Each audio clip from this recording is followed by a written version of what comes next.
Okay, so imagine this. I'm going to put this scenario in your head. Shaun of the Dead met La La Land, and they had a baby, and then Zombieland met High School Musical, and they had a baby, and then by some miraculous miracle, those two babies met and they fucked. This movie would be the offspring they produce.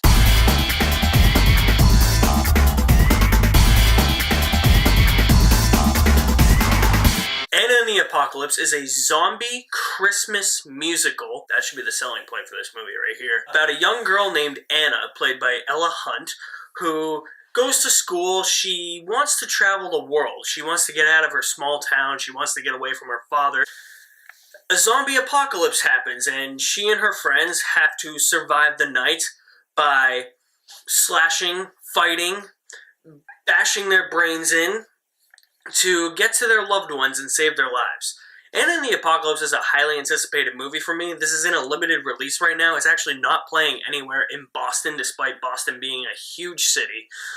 So I actually got to see this at a press screening, and it's going to be expanding nationwide, I believe, starting this weekend. It's a movie that I was really dead certain I was going to love, because the Red Band trailer made this movie look hilarious.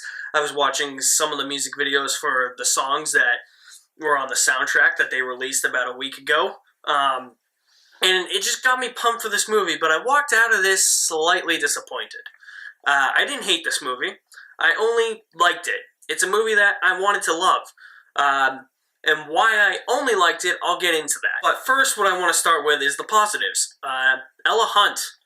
Watch out for this chick. She is really good. She is super talented. She seems like she's super cool. She can sing, she can dance, obviously she can act. She puts all her talent on display in this movie. Keep an eye out for her. She's got a bright future ahead of her. I hope Hollywood casting directors are looking at this movie and be like, we have to cast that girl, because I think she's got a good career ahead of her. And I really want to see her in more things. This is the only thing I've seen her in. She was really good in this movie. And I really like her character, Anna. She's efficient, she's smart, she's goal-oriented. If she was in my group during a zombie apocalypse, she's the one I would want to make group leader. Now, obviously, this is a zombie movie. Not only that, but it's also a musical. And we have some musical songs in here. A lot of them are really good. These are good original songs. There's two back-to-back towards the beginning that had just had me dying in laughter. It was almost like they were written by the Lonely Island.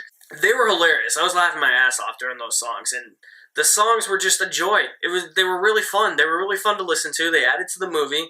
It's something that the zombie genre could use. Something unique like this.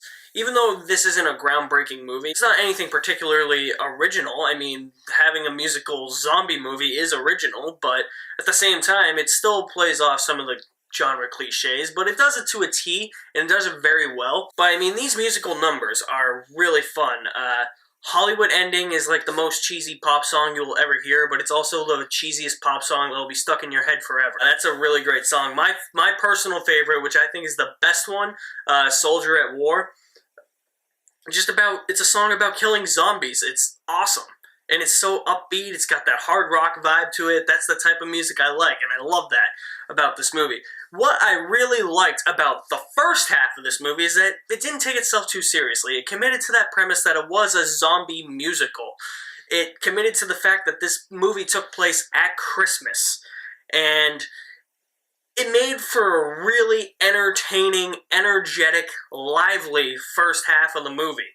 And there are some entertaining zombie kills in here. The scene in the Red Band trailer where we see that one zombie get decapitated by the seesaw, that had me laughing. There's a kill in a bowling alley that had me dying laughing. And I'm not going to say that the rest of the movie is bad. That's just where I say that the movie starts to lose a little bit of steam. It starts to stumble a lot in the second half. The second half of the movie is by no means bad. It's still really watchable, and it's still entertaining, because watching the zombies die is still entertaining. It's just those energetic jolts of comedy and jokes thrown throughout the first half of the movie are just kind of completely gone throughout the second half. It turns into something more serious, with subplots, a love triangle, much more somber, slower pop songs. It didn't really mesh well with the rest of the movie. Those are my huge issues with Anna and the Apocalypse. Those are the reasons why I don't love this movie. I mean, there's this love triangle that honestly just comes out of nowhere. It's kind of hinted at, but then it's almost forgotten, and then it just comes back and they're explaining stuff, and I'm like, oh, this doesn't need to happen. There's a bunch of plot twists in the movies involving characters that you don't want to die. And then some of these characters die, and it's in this most overly blown dramatic way that the movie could have portrayed these deaths. And it's just like, geez, what happened to the, like, energetic, lively, like, awesome jolts of fun and excitement that the first half of the movie presented? There's also a character in here who, while she's a good character, she tends to make dumb decisions. I didn't agree with her character a lot during this movie. It's really a strange meshing of these two movies, because the songs in the second half, they're all slow. There's nothing really upbeat song-wise in the second half, and that was really disappointing. I think the finale's really good, but at the same time, nothing in the second half of the movie was as exciting as it was in the first half. That's not to say the second half of the movie is bad. I've seen way worse. It's still an above-average movie, and I really enjoyed watching it. It's just a movie that disappointed me to a degree. It's a movie where I should have checked my expectations at the door, and it's a movie where I should have probably have not watched anything beforehand to get super excited for this movie. I should have just went in completely blind. And I wish I had done that now, because I think I would have loved this movie if I went in completely blind. Instead, I'm a little disappointed, although I still really do like the movie. It's just stuff in the second half of the film doesn't really mesh well with the lively, energetic first half of the film. And that was disappointing for me. Don't go in expecting a crazy Christmas movie. It takes place at Christmas. You can watch this around Christmas. You can have fun with it for a zombie movie set during Christmas that's a musical. I certainly did. Again, slightly disappointed, but I didn't hate the movie. I enjoyed it immensely. I'm definitely going to buy the Blu-ray, but I wanted to give it a higher grade than I am going to give it, and I am going to give Anna and the Apocalypse a B-. That's my review of Anna and the Apocalypse, guys. Stay tuned pretty soon. I will have my Q&A video. You guys send me some questions for when I hit 500 subs. So I will be answering those questions very soon. You can check out my website. I will leave the link to that in the description below. There you will also find links to my social media accounts. Like, comment on this video, and subscribe to this channel. You guys are the best. I'll see you soon.